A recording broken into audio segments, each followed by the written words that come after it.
Dossier spécial sur Fréquence Évasion. À chaque instant, des sujets brûlants d'actualité, des faits de société. C'est tout de suite sur Fréquence Évasion. Dans quelques instants sur Fréquence Évasion, un dossier spécial consacré à l'environnement. Nous serons en compagnie de Yann Arthus-Bertrand. À tout de suite. Loisirs, culture, environnement, économie. Sur Fréquence Évasion, l'info dans le Sud est sans limite. Fréquence Évasion, la culture du Grand Sud. Yann Arthus-Bertrand, bonjour, merci de participer à cette émission. Avec plaisir. Alors, commençons... C'est bien, c'est gentil. Alors, commençons par votre actualité. Que se passe-t-il en ce moment pour vous, Yann Arthus-Bertrand ? Alors aujourd'hui, on a organisé des projections du film Planète Océan, mais le film ayant dépassé un peu nos espérances en images, on a vraiment décidé d'essayer de faire des débats pour faire parler avec le public, et puis c'est un film surtout qui est magnifique sur un grand écran, donc on a organisé une quinzaine de projections ce week-end, et on a parlé comme ça d'environnement, de surpêche, de conviction, voilà, d'éthique, de morale, avec tout le monde, hein. C'est un film un peu compliqué, hein, qui parle un peu de notre surconsommation, de notre façon de vivre, notre civilisation, en fin de compte, qui est basée sur les échanges, sur le commerce, et donc on est en train d'épuiser les ressources. Voilà. Oui, justement, oui, on va en parler. Alors, pouvez-vous nous parler de la fondation Good Planet ? Quels sont les objectifs de cette fondation ? Bon, vous savez, c'est une fondation environnementale, même si on ne fait pas que de l'environnemental pur, mais voilà, l'idée c'est d'abord, on fait beaucoup de compensation carbone. Quand vous prenez l'avion, vous pouvez très bien, à travers la fondation, compenser votre carbone, c'est-à-dire donner de l'énergie à des gens qui n'en ont pas. Et on a fourni comme ça en Inde des milliers de fours de biogaz qui servent à donner de l'énergie sans que les enfants aillent couper du bois. On est très fiers de faire ça, on en a fait des milliers. Je sais que c'est assez décrié, mais en fin de compte, c'est utile de le faire et si on prend de l'avion, d'y penser à le faire. Bien sûr. On construit des écoles bioclimatiques, on vient d'en ouvrir une au Maroc. On fait beaucoup de livres, beaucoup d'informations. Vous pouvez vous inscrire en allant sur le site internet Good Planet et vous recevez tous les jours des 4-5 lignes, c'est gratuit, des dépêches sur l'environnement, ça c'est quelque chose que j'aime beaucoup. On fait le projet 7 milliards d'autres, qui est un projet pour lequel j'ai beaucoup d'affection, où on était autour du monde, on pose à tout le monde les mêmes questions. C'est un projet très humaniste qui tourne autour du monde. On l'a présenté à Dakar la semaine dernière, j'étais ravi de voir l'intérêt pour des Africains sur ce projet, que je croyais un peu occidental, mais pas du tout, qui marche très très bien. C'est très émouvant, vous pouvez les voir sur Internet. Puis qu'est-ce qu'on fait d'autre encore ? On fait beaucoup de petites actions, on fait beaucoup de films et de bouquins pas mal pour les ONG, pour les Nations Unies. On est en train de faire le livre sur la CITES, c'est un livre sur le trafic des animaux, sur le 50e anniversaire de cette organisation qui travaille sur le trafic d'animaux sauvages. On essaye sans profit, sans qu'il y ait de profit derrière, faire avancer le monde. C'est bien, c'est bien. C'est l'écologie au cœur des consciences. Formidable. Voilà. Aujourd'hui, 7 milliards d'humains, comment pouvons-nous vivre ensemble et comment allons-nous nous en sortir ? Ne faut-il pas intégrer la notion de partage ? Non mais ça c'est du bon sens, hein. Je vais pas vous répondre non. Hein. Mais tout le monde ne pense pas la même chose. Non mais vous savez, moi quand je suis né on était 2 milliards. Aujourd'hui on est 7 milliards. C'est inouï de penser qu'en ma vie d'homme j'aurais vu la population du monde tripler. Et moi je vis pas comme mon père. Hein. Mon père, dans sa jeunesse, il n'achetait que des produits qui provenaient de France, des gens travaillaient autour de chez lui. Autour, moi, dans ma vie quotidienne, dans ma voiture, il y a des pièces qui viennent. J'ai une voiture électrique Renault. Il paraît que c'est fabriqué à Taïwan, je crois, ou en Chine. J'ai un téléphone portable devant moi qui est fabriqué en Chine. Mes vêtements, je pense pas que ça soit fabriqué en France. Voilà, dire, même ce que je consomme, d'où ça vient, on le sait plus très bien. Donc on est, souvent les objets font le tour du monde avant d'arriver chez vous. Donc tout ça, c'est une empreinte, hein, une empreinte de pétrole, de charbon. C'est le monde qui veut ça. En même temps, ça fait travailler des gens dans les pays en voie de développement, mais en même temps, le monde est basé aujourd'hui sur les échanges. Ce sont les échanges qui amènent les richesses des pays. C'est ça qui fait le point de croissance. C'est ça qui paye les hôpitaux, les écoles, les routes, ce qui paye notre confort. Et en même temps, c'est pas bon pour l'environnement. On le sait bien. On sait bien que le point de croissance, c'est pas bon. Il faut qu'on apprenne, nous, en tout cas, les pays riches, à vivre mieux avec moins. Par contre, il y a des pays qui ont rien et qui doivent se développer absolument, qui doivent avoir plus. Et nous, en tout cas, les 2 milliards de gens qui vivent comme nous, eh bien, on est le modèle du monde. Tout le monde veut vivre comme nous. Et en fin de compte, c'est pas très juste, voilà. Et tout le monde ne peut pas vivre comme nous. De vivre comme nous, c'est pas possible. Donc, faut qu'on apprenne, je répète, de vivre mieux avec moins. Et aujourd'hui, c'est pas les politiques qui changeront les choses. On l'a bien vu avec. Moi, j'ai été à Copenhague, à Cancun, j'étais à Rio là dernièrement. Voilà, je pense qu'il falloir qu'on apprenne à changer le monde sans attendre que les autres changent, quoi. On le fasse nous à notre façon, puis on verra bien ce qui se passera. Il faut aimer son siècle et son époque et vivre avec. Il est trop tard pour être pessimiste, il faut être dans l'action. Ouais. Justement, depuis la création de votre production Homme, qu'est-ce qui a changé au niveau de l'état de la planète, de la prise de conscience des politiques? Est-ce qu'il y a eu un sursaut quelque part? Vous savez, la prise de conscience, elle est énorme. La prise de conscience, elle est incroyable. En 20 ans, on dit des choses qu'on ne disait pas avant. Aujourd'hui, quand même, on annonce officiellement que si on continue comme ça, la Terre ne sera plus viable en 2100. C'est quelque chose de très nouveau dans notre façon de voir le monde. Moi, jamais j'aurais pensé ça il y a 20 ans qu'on aurait dit ça un jour. On pensait que le monde allait toujours être meilleur, plus de progrès. Aujourd'hui, on sait qu'on va vers un monde plus compliqué, plus difficile. C'est pas une catastrophe. Enfin, le monde va être différent. Le changement climatique est là. Tout à l'heure, j'étais avec un caméraman qu'on envoie filmer aux Philippines de typhon, et je disais avec lui que le typhon qu'ils ont eu aux Philippines, ils en ont tout le temps, ils sont habitués, c'est quand même le plus fort qu'ils ont eu depuis je sais pas combien d'années. Quelque part, on voit bien qu'il y a un changement climatique avec des excès, et aujourd'hui, les Américains, avec ce qui vient de se passer à New York, sont très au courant qu'il y a un changement climatique. Donc aujourd'hui, on a conscience de ça, tout le monde est au courant, les politiques, mais on vit un peu dans un déni, c'est-à-dire on sait, mais on veut pas vraiment y croire quelque part. On veut pas croire à ce qui peut arriver, même si on sait. On continue comme si on n'avait pas d'autres façons de vivre. Bien sûr que si, il faudra qu'on apprenne à vivre différemment. Et c'est compliqué, c'est pas les politiques qui changeront. Donc depuis 20 ans, ce qui est arrivé, c'est qu'il y a une énorme prise de conscience, mais il y a encore pas beaucoup d'action parce qu'on sait pas par où le prendre, on sait pas comment faire. C'est pas en mettant des panneaux solaires et des éoliennes en échange de 85 millions de barils de pétrole qu'on consomme tous les jours qu'on va changer le monde. Je veux dire, quelque part, bien sûr qu'il en faut, bien sûr que les scientifiques vont nous aider à trouver des solutions, mais ça suffira pas. Il faut en même temps qu'on mange moins de viande, qu'on pêche moins, qu'on respecte plus la biodiversité qui nous entoure. Tout simplement, aujourd'hui, on est dans un monde où on respecte pas beaucoup l'autre. C'est certain. Même pas si on se respecte soi-même. Exactement, oui. Alors justement, il y a des personnes qui disent qu'il n'y a pas de réchauffement de la planète, qu'il n'y a pas de changement climatique. Alors, nous ici dans le sud de la France, on le constate, personne n'en parle à la météo, on n'en parle pas, enfin bon, tout est normal. Et je peux vous dire que chez nous, vraiment, on ne reconnaît plus le climat qu'on avait il y a seulement 6 ou 7 ans. Vous savez, d'abord, le climato-sceptique, il n'y en a plus. Je pense qu'aujourd'hui, il y a pratiquement plus de gens qui disent que le climat ne change pas. C'était à la fin de mes films, souvent, je recevais des mails, souvent pas très agréables là-dessus. Aujourd'hui, les gens n'en parlent plus. Aujourd'hui, la messe est dite. Je crois que des milliers de scientifiques ont vraiment annoncé officiellement qu'il y avait un changement climatique et qu'il y avait une accélération énorme due à notre civilisation. Il y a certainement un changement climatique normal, mais en plus, on accélère ça, je dirais, des centaines de fois. Donc voilà. Donc il y a véritablement aujourd'hui, puis même le bon sens, quoi. On sait très bien comment notre atmosphère est devenue respirable avec ce carbone qui a été pompé par le fossile, en fin de compte par les algues et les planctons, et si on le remet dans l'atmosphère, bien sûr le carbone revient. C'est mathématique tout ça. Donc voilà. Maintenant, sur le fond, comment arriver à changer ça, on n'a pas la solution. Aujourd'hui, on pensait que la solution, c'est de vivre un peu plus écolo, d'acheter bio, trier ses déchets, d'éteindre son robinet quand on se lave les dents, mais c'est beaucoup, beaucoup plus compliqué que ça, de changer notre façon de vivre et de changer notre façon de payer nos infrastructures sans ce point de croissance infernal dont on a besoin. Et le point de croissance, c'est consommer plus, c'est vendre plus de bagnoles, plus de télévision, vous voyez ce que je veux dire, quoi. Ouais, tout à fait. Et ça, c'est pas bon pour l'environnement, et on le sait tous.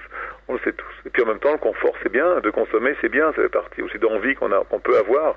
Mais est-ce qu'on trouve le bonheur là-dedans? Non, certainement pas. Donc c'est une espèce de révolution, je dirais, j'aime pas trop dire le mot parce qu'il peut être mal interprété, mais spirituel, c'est-à-dire on parle d'éthique, de morale, quoi. Pas spirituel au sens religieux, mais au sens éthique, oui. Qu'est-ce que je peux le droit de faire, ce que j'ai pas le droit de faire en tant qu'homme? Et je pense qu'il faut pas attendre que le voisin bouge, faut faire soi-même. C'est vraiment, voilà, moi, par exemple, je suis devenu végétarien, mais ça m'a pris longtemps avant que ça me vous n'êtes pas le seul, hein. Comment? Vous n'êtes pas le seul. Ouais, mais c'est drôle parce que vraiment, il y a une espèce d'envie, hein, et puis c'est drôle parce que moi, j'étais végétarien, j'ai l'impression que beaucoup de gens autour de moi, même dans ma fondation, il y a 2 personnes depuis Rio qui sont devenus végétariens, ce qui montre bien que, voilà, on n'est jamais seul à bouger, mais c'est vraiment une décision personnelle qui n'est pas politique et qui est super bonne pour la planète. Si demain, on est tous végétariens, ça change le monde, hein. Parce qu'on pense que 70% des céréales aux États-Unis servent à faire des biocarburants et surtout de la nourriture pour les animaux. 50% en France. On voit bien que si on devient végétarien, ça peut changer beaucoup de choses. Personnellement, moi, je ne mange plus de viande depuis 15 ans et je ne m'en porte pas plus mal. Voilà, exactement. On va pas changer le monde parce qu'on mange plus de viande, mais au moins on a fait une partie de ce qu'on doit faire. Voilà. Ouais. C'est ça. Et puis vous savez, moi je fais des films. Bon, il y a des gens qui sont ingénieurs, des gens qui sont architectes, qui sont boulangers, restaurateurs, journalistes. Chacun fait avancer le monde à sa façon. Faut pas avoir peur de dire j'ai des idées, je veux changer le monde. Faut être prétentieux là-dessus. Faut être ambitieux en tout cas. Exactement. Et on le fait à notre façon. C'est certainement pas assez. Ça sera pas forcément juste, mais on peut essayer. Et vivons dans un confort raisonnable, surtout. Il faut être raisonnable en tout. Comment expliquer ça? C'est sûr que l'avancée de notre civilisation qui nous a apporté de bien manger tous les jours. Vous savez, dans le monde, il y a presque plus de gens qui sont ce qu'on appelle les agriculteurs de subsistance. C'est des gens qui travaillent tous les jours la terre à la main pour nourrir leur famille, comme toutes les espèces animales du monde. L'homme n'est qu'un animal qui, comme toutes les autres, et très longtemps, a recherché à nourrir sa famille. Et nous, aujourd'hui, on est passé dans l'excès, c'est-à-dire qu'on jette.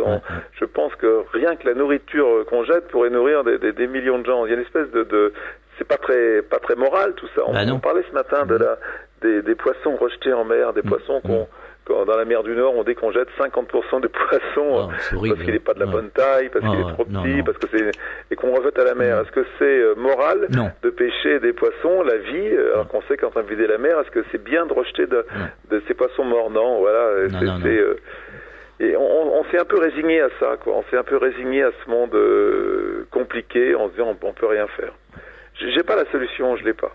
Sincèrement, je l'ai pas. Aujourd'hui, on pensait l'avoir à un moment, la taxe carbone, oui, je me souviens, mais c'est beaucoup plus compliqué que ça. Quand j'étais sur Planète Océan, on a été filmé Shanghai, un des plus grands ports du monde, et de voir cette espèce de frénésie de construction qu'il y a à Shanghai, ces bateaux en construction à perte de vue, ces millions de conteneurs qui sont déchargés et qu'on remplit, qu'on vide.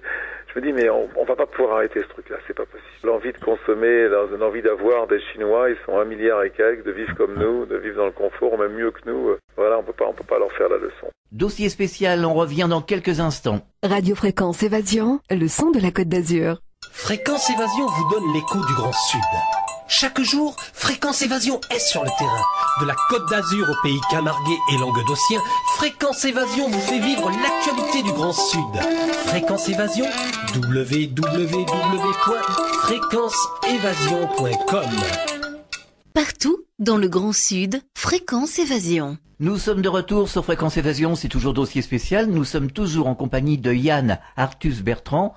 Comment s'est passé le tournage, justement, de Planète Océan? Planète Océan, donc on a toute une partie qu'on a fait en hélicoptère, qui est les parties, on a récupéré des images qu'on avait tournées sur Home, et puis on a tourné en Australie, en Indonésie, en Nouvelle-Guinée, aux États-Unis. On n'a pas énormément tourné, enfin quand on est aérien, on a récupéré pas mal d'images. Et puis aussi, on a été chercher des images aériennes dans le monde entier, car comme le film a eu un partenaire qui est un mécène, qui est Omega. Ça nous a permis de une distribution gratuite dans le milieu éducatif et ONG autour du monde importante, ce qui fait que les gens nous ont donné leurs images en disant on veut faire partie de ce film, ça nous intéresse, un peu comme Home. Et donc on a récupéré beaucoup d'images et voilà, il a fallu qu'on déroge 90 heures d'images qu'on nous avait apportées, assez incroyable.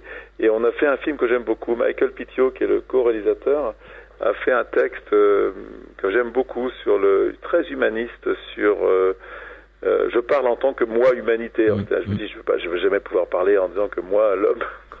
Mais quand ça passe pas mal. Voilà, ça mène beaucoup de poésie et de responsabilité quand on écoute le film.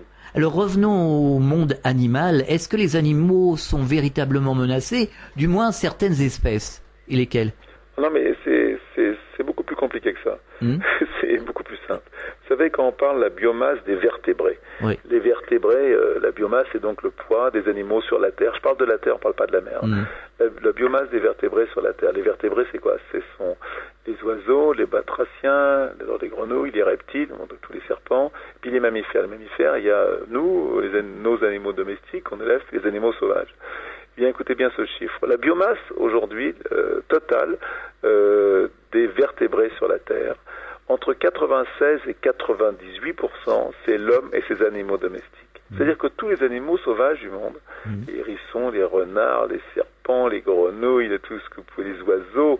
Ces Inuits ne représentent que 2 à 4% de la biomasse du monde. L'homme est d'une espèce tellement intelligente qu'on a réussi, on est en train de consommer la terre, quoi. On est en train de consommer pour nos animaux d'élevage, pour qu'ils puissent se paître, se nourrir, donc on déforeste.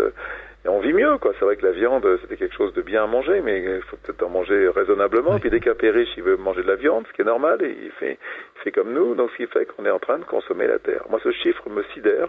Et aujourd'hui, être un éléphant en Afrique, c'est pas facile, parce que vous avez des chemins de migratoires, vous devez passer par, maintenant toutes les terres sont cultivées, il y a une pression démographique énorme. Mais quand vous êtes un paysan, que vous travaillez planter à la main votre maïs, vous n'êtes pas tout content que les éléphants passent chez vous, surtout qu'ils se servent en passant. Donc quelque part, est-ce que l'animal sauvage a encore sa place? Ça va être un prochain film qu'on va faire bientôt. Est-ce que les grands carnivores ont leur place? Voilà, aujourd'hui, moi j'habite la forêt de Rambouillet, j'entends les gens râler parce que les cerfs et les biches mangent les fleurs, parce que ça cause des accidents, parce que ça mange le maïs, parce que ça mange les arbres que les forestiers ont plantés, ça cause des accidents sur les routes parce qu'il y a des assureurs râlent, parce qu'il y a des gens qui ont des accidents avec les cerfs ou les sangliers. Alors l'animal sauvage il dérange, en fin de compte. Alors quand on vit dans la forêt, il faut vivre avec les animaux. Ça nous dérange. Tout à fait. Donc on n'est pas prêt à accepter cette cohabitation indispensable. Voilà. Il y a des solutions, il y a des compromis à trouver. Oui, des compromis, mais on vit pas dans un monde de compromis, cher ami. En tout cas, pas avec la nature. Je l'ai constaté. Est-ce que vous pouvez, ça va être difficile pour vous, mais est-ce que vous pouvez nous dresser un bilan de l'état de notre planète, vous qui avez voyagé un peu partout? Alors, je vais vous dire, je suis que journaliste. Oui. Je suis qu'un journaliste. Vous savez, il y a des articles qui paraissent dans tous les journaux tous les jours là-dessus. Je crois que tout le monde sait très bien. Ça vit un peu dans un déni. Hein. On veut pas oui, tout à fait. Ce qu'on sait tous, quoi. Il y a une chose il y a 3 rapports là, qui sont passés dernièrement, qui sont très très forts, qui sont passés le mois dernier. D'abord, il y avait dans la une du Monde, il y a 15 jours, c'était la une, c'était 70% des arbres du monde sont en train de mourir parce qu'ils manquent d'eau. Et moi, dans ma forêt, le forestier avec qui j'en parlais me dit, mais longtemps qu'on le sait, tous les chênes de la forêt sont en train on souffre de la sécheresse, ça se voit, on voit, bon. Et si ça change pas, c'est des chênes qui dans 10 ans, 5 ans seront morts. C'est incroyable de penser à ça. Après, il y a un autre chiffre incroyable, c'est la Banque mondiale qui a dit, attention, si en 2060 on continue comme ça, en 2060 on aura atteint 4 degrés à la fin du siècle. Et la Banque mondiale, c'est pas des altermondialistes, c'est des capitalistes. Ils disent, et ça va coûter très très cher. Alors eux, leur réaction, c'est pas que c'est la fin du monde, c'est que ça va coûter très cher et qu'on pourra pas payer. Voilà ce que dit la Banque mondiale.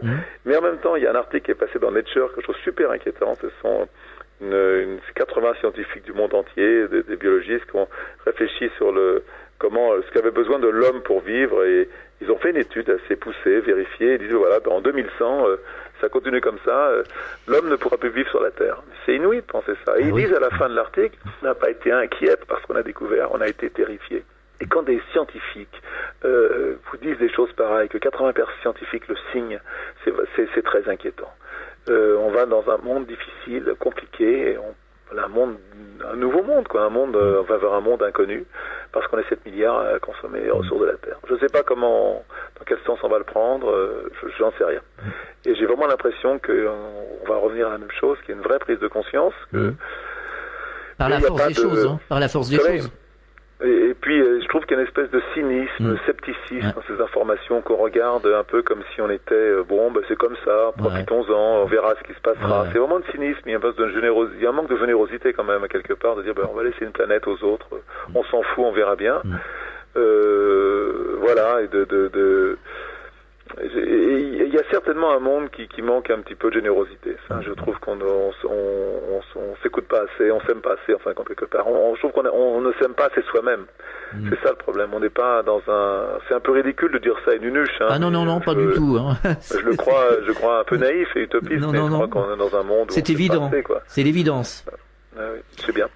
Voilà, donc c'est pour ça qu'on a fait ce projet 7 milliards d'autres que j'aime beaucoup, et mon prochain film Human va traiter de ça, quoi. C'est écouter l'autre, et je crois que la solution elle est là, quoi. Elle est dans le regard de l'autre et dans l'écoute de l'autre. Tout à fait. On a beaucoup d'auditeurs qui nous appellent à la rédaction et qui s'inquiètent justement à juste titre des OGM. Alors vous qui avez voyagé, est-ce que vous avez une opinion déjà sur les OGM et la culture intensive? Quelle direction devons-nous prendre aujourd'hui? Attendez, vous savez, alors moi je répète, c'est pas moi l'étude de Seralini dernièrement a bien montré le problème des OGM, mais Sincèrement, j'ai une opinion. Je suis anti-OGM, mais c'est pas à moi d'en parler. Voilà, je ne connais pas assez le sujet. Très sincèrement, je suis anti-nucléaire, je suis anti-OGM, je suis comme tout le monde. Hein, je suis comme tous les écoles. Je suis assez écolo depuis longtemps, mais je sais pas à moi d'en parler. Non, mais vous avez pu rencontrer des scientifiques ou qui ont une opinion. Non, mais vous savez bien qu'aujourd'hui, on sait très bien que les OGM, c'est malheureusement tenu par des gens qui font que du commerce. Les OGM sont pas là pour sauver le monde, ils sont là pour faire du fric. Donc quelque part, c'est voir ça à courte échelle, tout simplement. Vous savez, on vit dans un monde quand même assez compliqué où, quand vous parlez je parlais au jardinier, j'ai un type qui s'occupait, qui était en charge j'appelle le jardinier, mais qui ressemble de tout le botanique au Muséum de Paris. Il me disait, tous les produits que j'apprenais quand j'ai passé mon examen d'espace vert, tous ces produits sont que j'ai appris il y a 30 ou 40 ans, tous ces produits sont aujourd'hui interdits. Ça fait réfléchir, ça, quand même, de dire que des choses qu'on était sûr, qu'on apprenait à l'école, aujourd'hui sont interdits. Et quand même, je pense que les OGM, peut-être que dans 10 ou 20 ans, elles sont des choses qui seront interdites. Voilà, manifestement, puis on n'en a pas vraiment besoin, c'est ça surtout. On est en train de fabriquer quelque chose, on n'en a pas vraiment besoin. On en connaît les limites. Vous faites de magnifiques expositions que l'on peut voir, de très belles photos d'ailleurs. Comment sont-elles perçues, ces expositions, par le public ? Bon, vous savez, quand vous montrez la beauté du monde, tout le monde est intéressé, tout le monde a envie de le voir. Dire que, vous savez, je crois que de voir la beauté, ça fait du bien. Je pense que la définition de la beauté, c'est ce qui nous aide à vivre. Et sans doute qu'on ne regarde pas assez autour de nous la beauté qui nous entoure sans le voir. Heureusement, il n'y a pas que moi.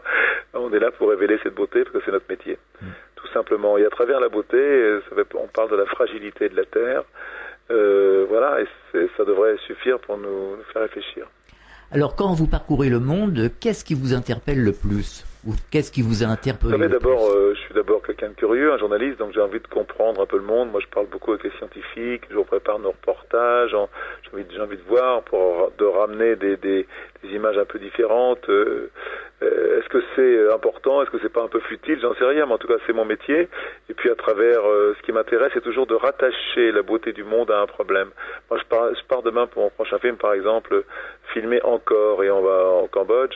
Et c'est vrai que je suis très content de faire ça. En même temps, on va essayer non seulement de montrer de la beauté d'Angkor, c'est extraordinaire, c'est temple dans la montagne, mais surtout dans la jungle, mais surtout aussi de parler que les civilisations peuvent disparaître.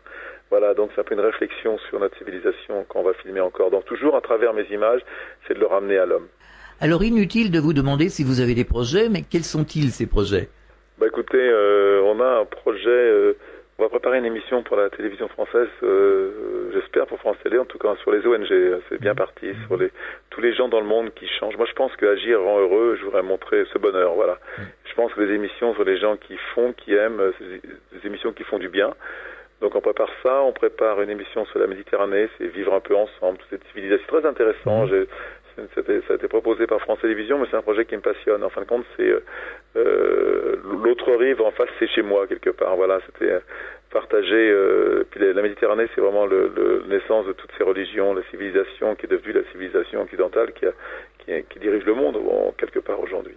Et puis, je suis en tournage de mon prochain film qui s'appelle Human, Human, qui est un tournage qui va mélanger le projet 7 milliards d'autres et le projet la beauté du monde et la beauté des paroles. Voilà, j'en dirai pas beaucoup plus, mais c'est un gros projet où on part en tournage pendant 2 ans, surtout en interview. Intéressant. Voilà. Avez-vous un message adressé aux auditeurs ? Je vais vous dire un message que je dis souvent aujourd'hui. Moi, j'essaie de regarder le monde avec moins de cynisme et moins de scepticisme, et d'être écolo.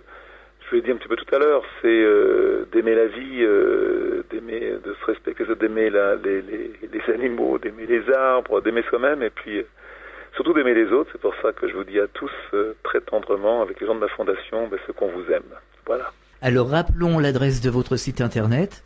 C'est goodplanet.org. Donc on peut trouver une source d'informations, voilà. Des vidéos. Je vous conseille de vous inscrire à la fondation Good Planet, où tous les matins vous pouvez recevoir gratuitement des informations environnementales, voilà, pas partisanes du tout, plutôt libérales et intéressantes. Qui interpellent en tout cas. Voilà. Merci Yann Arthus Bertrand d'avoir participé à cette émission. Bon courage pour la suite et à très bientôt. À bientôt, je vous embrasse tous. Fréquence Évasion.